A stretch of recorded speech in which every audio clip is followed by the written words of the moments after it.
আগামী রবিবার জগন্নাথের রথযাত্রা উৎসব। এবছর ইসকনের রথ আগরতলার পূর্বাশা প্রাঙ্গণ থেকে শুরু হবে। এই রথযাত্রা উৎসবে উপস্থিত থাকবেন মুখ্যমন্ত্রী ডাক্তার মানিক সাহা, মন্ত্রী টিঙ্কু রায়, মন্ত্রী সুশান্ত চৌধুরী সহ অন্যরা। আগরতলা শহরের বিভিন্ন পথ পরিক্রমা করে পুনরায় পূর্বাশা প্রাঙ্গণে ফিরে আসবে রথ। সেখানে 7 দিন ব্যাপী চলবে বিভিন্ন অনুষ্ঠান। আজ এক সাংবাদিক সম্মেলনে ইসকনের পক্ষ থেকে এই খবর জানানো হয়েছে। ফেরা রথের দিন সাংসদ বিপ্লব কুমার দেব উপস্থিত থাকবেন বলে জানান তারা। মন্দির থেকে বেরিয়ে জগৎবাসীর কাছে, সকলের কাছে যাচ্ছেন।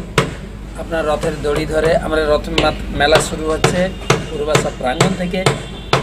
এখান থেকে রথ বেরোবে বিকাল 4টার দিকে। এখান থেকে বেরিয়ে সারা আগরতলা পথ পরিক্রমা করে আবার পূর্বাশাতেই ফিরব।